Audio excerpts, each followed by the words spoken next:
अभी फिर आपको मालूम है, मेरे साथ बोलिए, 4 1 14 7 1। ये नया नियम की 27 पुस्तकें हैं। फिर बोलिए 4 1 14 7 1। प्रभु आपको आशीष दे। आज कोलोसियों की पुस्तक में जाएंगे। कोलोसियों के पुस्तक में भी 4 अध्याय हैं और 95 आयतें हैं। Okay, 4 chapters 95 versus. और मेरे बाइबल में किंग जेम्स वर्जन में 1998 शब्द है, गिना जाएंगे। आप भी अपने बाइबल में शब्द गिनिए कितना कितना शब्द है। तो अभी ये कोलोसियों का पुस्तक को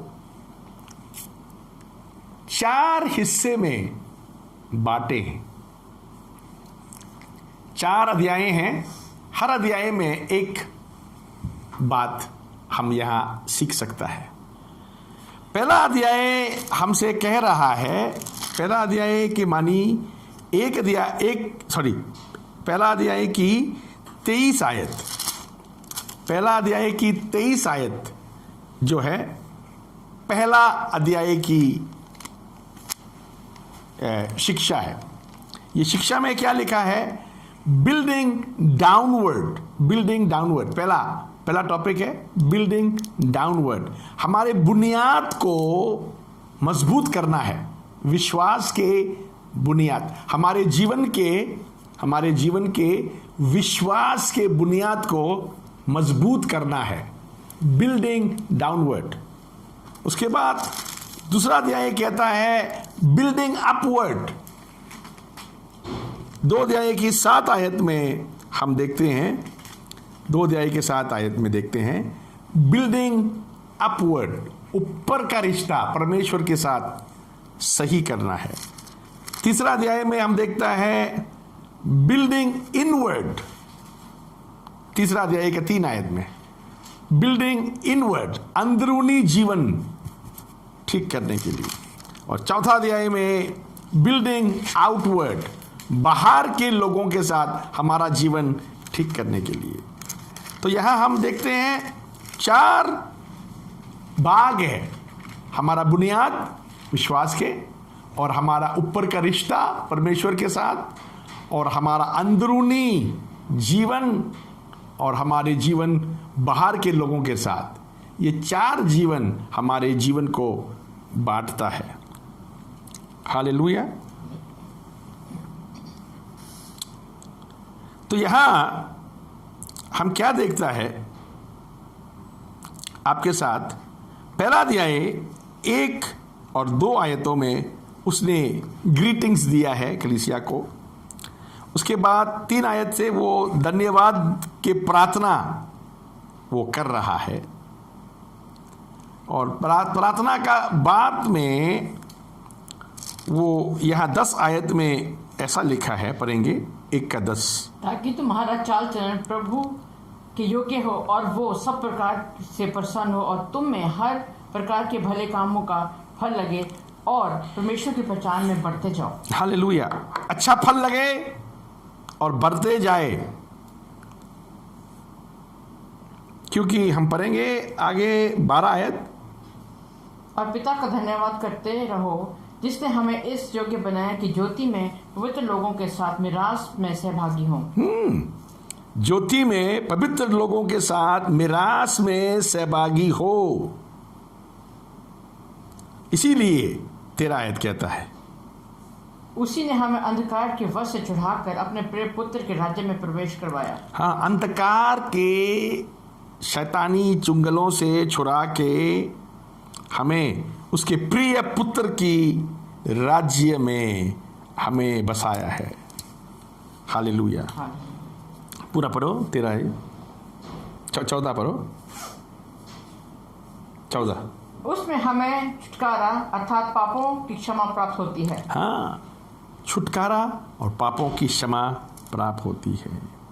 अभी आपको पहला अपना बुनियाद ठीक करने के लिए यह मालूम होना चाहिए, 15 आयत, वो तो अदृश्य परमेश्वर का प्रतिरूप और सारी सृष्टि में पहलौठा है। हालेलुया। परमेश्वर का प्रतिरूप है वो यीशु मसीह, और पहलौटा है मुर्दों में से जी उठने के लिए।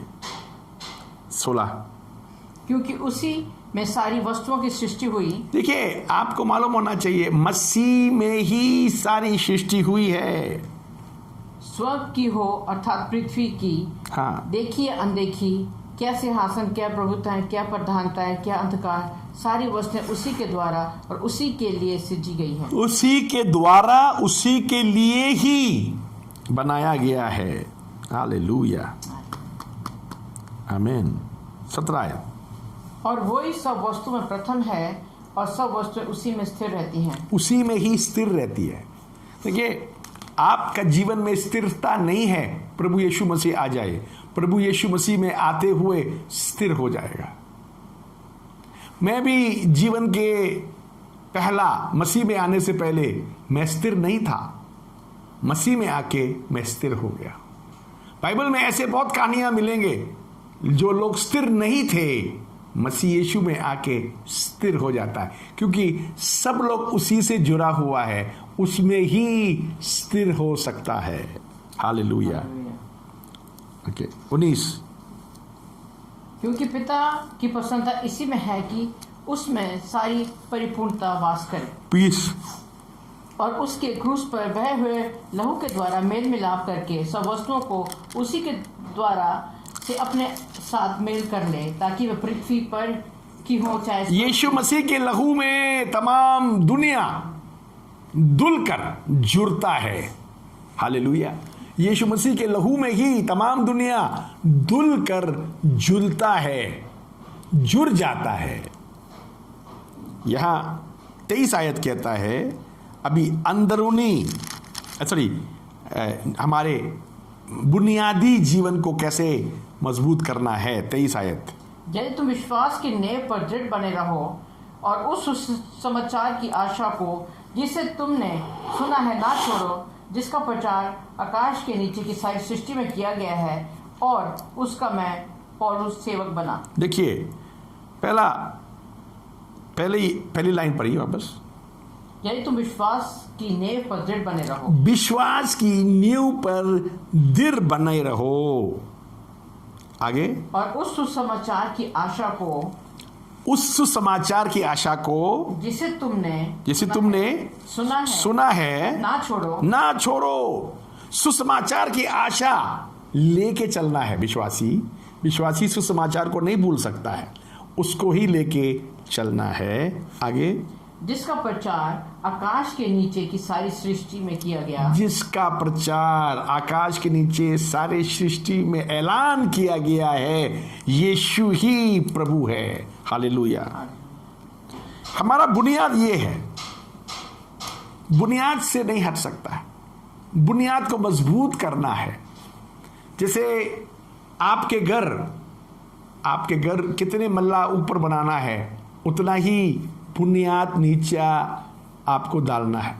बहुत लोग सोचता है हमारे जीवन ऊपर क्यों नहीं जा रहा है, क्योंकि आपके बुनियाद कम है। बुनियाद मजबूत करो, मेक योर फाउंडेशन स्ट्रॉन्ग।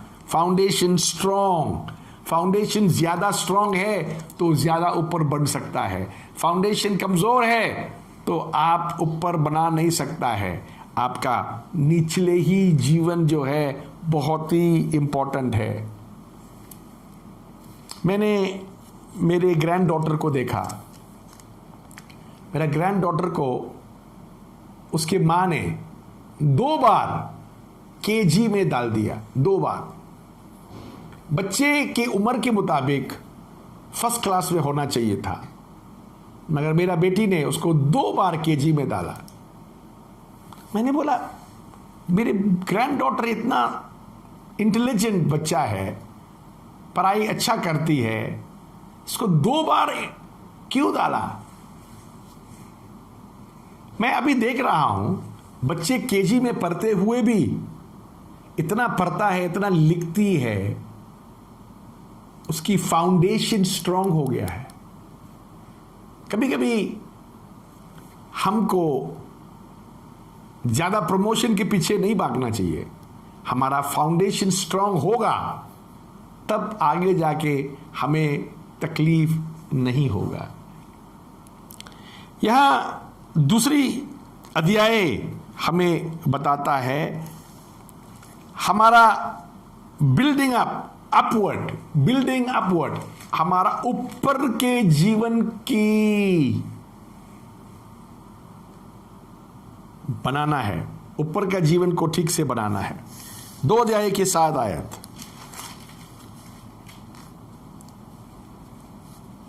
और उसी में जड़ पकड़ते और बढ़ते जाओ, उसी में जड़ पकड़ते और बढ़ते जाओ, और जैसे तुम सिखाए गए वैसे ही विश्वास में दृढ़ होते जाओ और अत्यंत धन्यवाद करते रहो।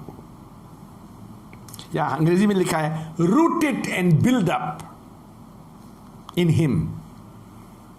जड़ पकड़ने के बाद अभी ऊपर पढ़ो, ऊपर जाओ, ऊपर बनाओ, ऊपर के लिए और बनाओ, ऊपर के लिए और बनाओ, ऊपर का रिश्ता ठीक करो। यह ऊपर का रिश्ता क्या है? ऊपर का रिश्ता के मानी क्या है? 9 आयत हम पढ़ेंगे। क्योंकि उसमें ईश्वरत्व की सारी परिपूर्णता संदेह वास करती है। यीशु मसीह में ईश्वरता की पूर्णता देह में वास करती है। पढ़िए 10। और तुम उसी के भरपूर हो गए हो जो सारी प्रधानता और अधिकार का शिरोमणि है। हाँ, उसी में भरपूर हो गए हो, प्रधानता और अधिकार का शिरोमणि है। क्या शिरोमणि है? शिरोमणि है। अभी 11 और 12 पढ़ेंगे। उसी में तुम्हारा ऐसा खतना हुआ है जो हाथ से नहीं होता, अर्थात मसीह का खतना जिसे शारीरिक देह उतार दी जाती है, और उसी के साथ बपतिस्मा में गाड़े गए, और उसी में परमेश्वर की शक्ति पर विश्वास करके जिसने उसको मरे हुओं में से जलाया उसके साथ जी भी उठे। खतना यहूदियों को और मुसलमानों का बीच में खतना होता है, लाजिम आज भी। खतना की मानी किसी को नहीं समझ में आया। No one understood circumcision. ये खतना क्यों कराता है? खतना जो है आदमी की जो हमारी वेजल है उसकी मोर में एक्स्ट्रा चमड़ा है, वो चमड़ा को उतारने बोलता है। ये सिंबलाइज्ड क्या करता है? इंसान को शारीरिक जीवन नहीं जीने का दर्शाता है। मसीह के खतना के मानी मसीह में हमारे शारीरिक जीवन को हटाना, काट के फेंक देना, उसको दर्शाता है। अभी बपतिस्मा जो है खतना की दूसरा मानी है। नया नियम में बपतिस्मा देता है तो पुराना इंसान पानी में दफना जाता है, नया इंसान पानी से निकलता है। ये भी बपतिस्मा जैसे बात है, वो है खतना। अभी खतना क्यों करना चाहिए? खतना करने वालों का बीमारी कम होता है। खतना करने वालों का क्या होता है? वो दर्शाता है, याद दिलाता है शरीर को लेके नहीं चलना। मगर लोग खतना करने के बाद भी शारीरिक जीवन जीता है, वो गलत है। अभी हम आपके साथ देखेंगे 13 आयत। और उसने तुम्हें भी जो अपने अपराधों और अपने शरीर की खतना रहित दशा में मुर्दा थे उसके साथ जलाया और हमारे सब अपराधों को क्षमा किया। हमारा सब अपराधों को क्षमा किया। खतना होने के बाद भी हम शारीरिक जीवन जीते थे। मसीह में हमको मसीह के साथ जिला दिया। हालेलुया। 14 और विविधों का वो लेख जो हमारे नाम पर और हमारे विरोध में था मिटा डाला और उसको क्रूस पर कीलों से जकड़ कर सामने से हटा दिया गया है। जो भी नियम हमारे रुकावट है हमारे जीवन में, वो नियम पालन नहीं कर पा रहा है, वो नियम के कारण हम लोग श्रापित हो रहा है। परमेश्वर का वचन कहता है उस नियमों को जब यीशु मसीह सलीब पे चढ़ा था तो कीलों से ठोक दिया है, कीलों से ठोक दिया है। हालेलुया। इसीलिए 16 आयत हम पढ़ेंगे। इसलिए खाने पीने या पर्व या नए चांद या सबतों के विषय में तुम्हारा कोई फैसला ना करे। या कोई आके ये ना बोले शब्द क्यों नहीं रखता है, शब्द का दिन क्यों नहीं रखता है। कोई ना बोले, कोई ना बोले। नई चांद, हाँ जी, नई चांद और नई त्योहार, वो त्योहारों को क्यों नहीं रखता है। कोई आके ना बोले क्यों, क्योंकि यहां 17 आयत कहता है क्योंकि ये सब आने वाली वस्तुओं की छाया है पर मूल वस्तुएं मसीह की हैं। हाँ, वो सब छाया है, अब असलियत आ चुका है, वो प्रभु यीशु मसीह है। तो सबत के लिए, सबत का दिन के लिए, उसके लिए, इसके आप क्यों ये सब बातों में फंस रहा है। बाइबल कहता है असलियत मसीह है। Hallelujah, hallelujah. और हम आपके साथ देखेंगे, इसीलिए 7 आयत में कहता है भाई अब तो जड़ पकड़ो और ऊपर की रिश्ता तय करो। इब्रानी का 6 अध्याय में जाना चाहते हैं आपके साथ इब्रानी की 6 अध्याय।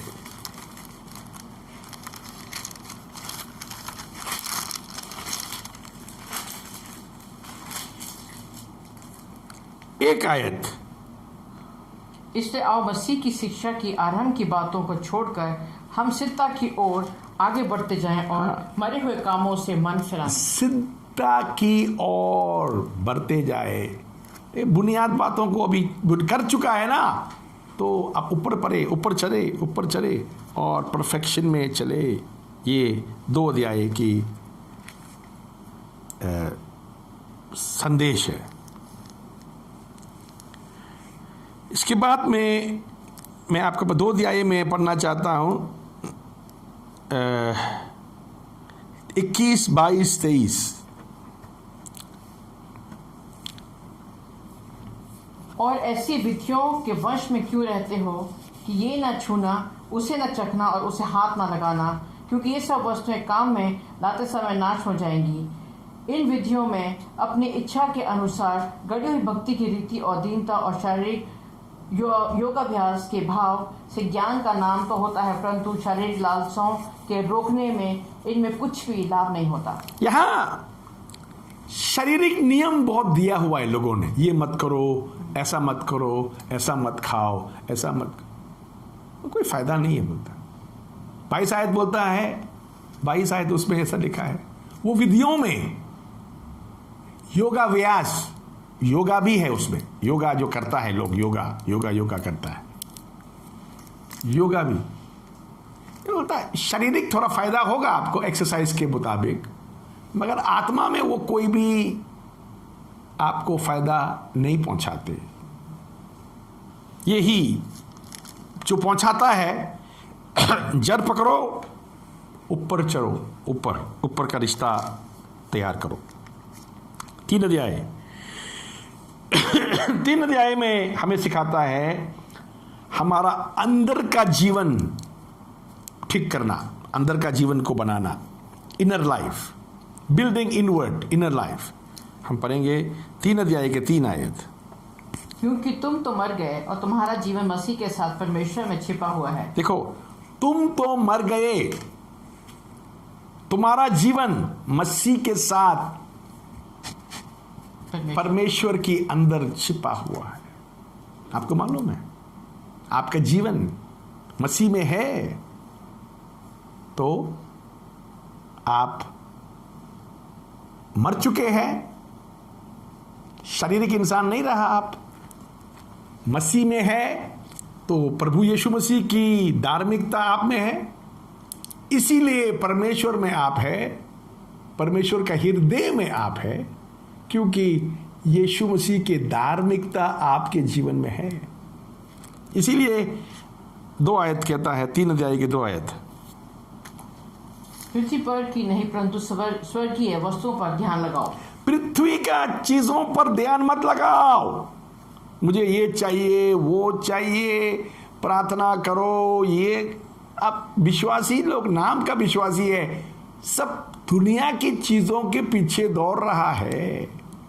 ना ना ना, 3 का 2 कहता है स्वर्ग का बातों को खोजो, शारीरिक बातों को नहीं।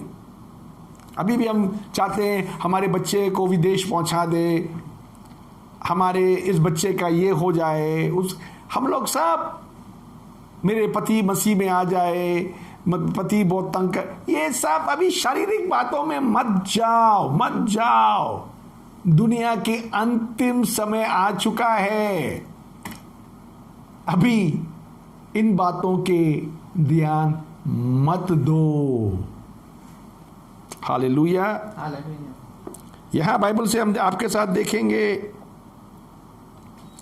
5 आयत, 3 का 5।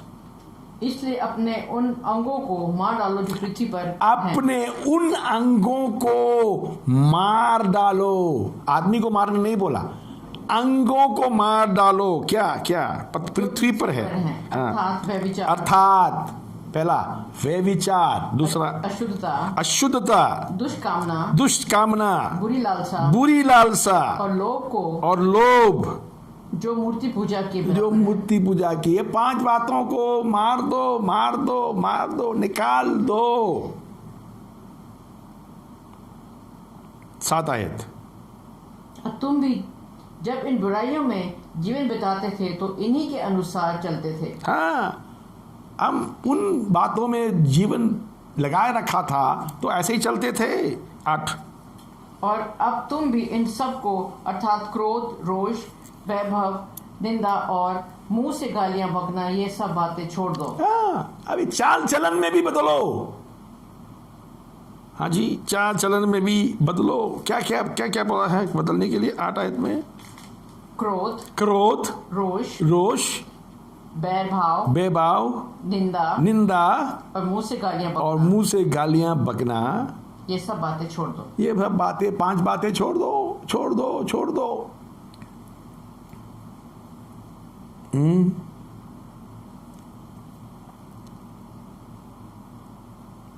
10 आयत,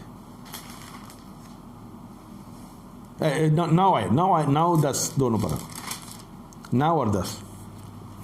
एक दूसरे से झूठ मत बोलो, क्योंकि तुमने पुराने मनुष्य को उसके कामों समेत उतार डाला है। पुराने मनुष्य को उतार चुका है, पुराने मनुष्य नहीं होना चाहिए, उतार चुका होना चाहिए। 10, और नए मनुष्य के पहन लिया है, जो अपने सृजनहार के स्वरूप के अनुसार ज्ञान प्राप्त करने के लिए नया बनाया। तो यही आके फंस जाता है विश्वासी। आप विश्वास करना काफी नहीं है, आपका पुराना इंसान को उतारना और नया इंसान मसीह यीशु को पहनना, वो जरूरत है। जब तक आपने वो नहीं किया, आपने वो काम नहीं किया, बताइए, आप अपने आप को विश्वासी भी कह रहा है, पुराना मनुष्य को उतारा नहीं, नया मनुष्य को पहनना नहीं, आप कैसा विश्वासी है? किसका विश्वासी है? 12 आयत हम पढ़ेंगे। इससे परमेश्वर के चुने हुओं की नाई, जो पवित्र और प्रिय हैं, बड़ी करुणा और भलाई और दीनता और नम्रता और सहनशीलता धारण करो। 13 आयत, और यदि किसी को किसी पर दोष देने का कोई कारण हो तो एक दूसरे की सह लो और एक दूसरे के अपराध क्षमा करो, जैसे प्रभु ने तुम्हारे अपराध क्षमा किए वैसे ही। सह लो एक दूसरे को और क्षमा करो, क्योंकि प्रभु ने भी क्षमा किया है। 15 आयत।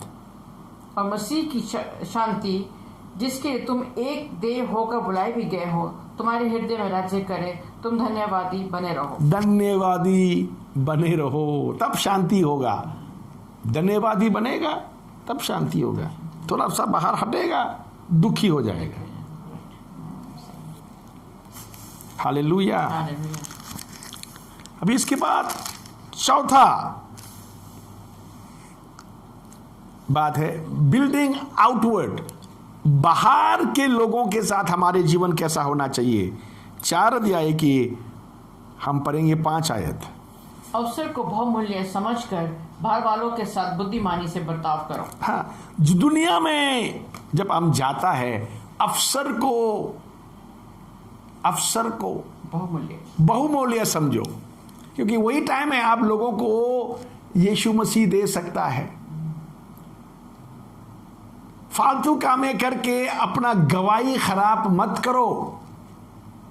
दुनिया में जाने का टाइम ये सोच के जाओ, आज मैं मसीह के गवाही, हर चाल चलन शब्द, मेरे सब बातों से यीशु का गवाह होगा। ऐसा सोच के जाओ और ऐसे काम भी करो। बहुत लोग क्या करता है, हम दुनिया में जाता है तो हम ये सोच के जाता है क्या खरीदना है, क्या लेना है, क्या करना है। ये नहीं, वो नहीं। जब आप दुनिया में जाता है तो ये सोच के जाओ, आज मेरा जीवन प्रभु का गवाही होगा, गवाह होगा। हालेलुया। हालेलुया। उस गवाह को कैसा देना है, आप कैसे गवाही देंगे आप। हालेलुया। उस गवाह को आप जीवन में आपके हरकतों से गवाह बनना है। हालेलुया। तो इसीलिए बोलता है अवसर को बहुमूल्य समझ के। हाँ जी, अवसर को बहुमूल्य समझ के। आगे क्या बोला, बाहर वालों के साथ बुद्धिमानी से बर्ताव करो। फीलिंग्स में नहीं, फीलिंग्स में नहीं।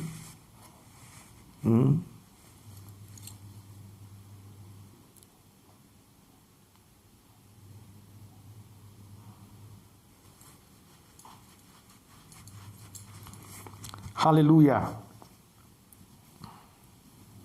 यहां हम देखते हैं आपके साथ 2 सेवक, एक 7 आयत में देखता है तुचिकुस, और हम देखता है 12 में एपफ्रस। ये लोग पौलुस की नजदीक के सेवक लोग हैं, और पौलुस ने इनके हाथ में खत, पत्रियां दी, उन्होंने ले गया था। 10 आयत हम पढ़ेंगे, 4 का 10। अर्तिखुस जो मेरे साथ कैदी है, और मरकुस जो बरनबास का भाई लगता है, जिसके विषय में तुमने आज्ञा पाई थी कि यदि वो तुम्हारे पास आए तो उसकी अच्छी तरह व्यवहार करना। हालेलुया।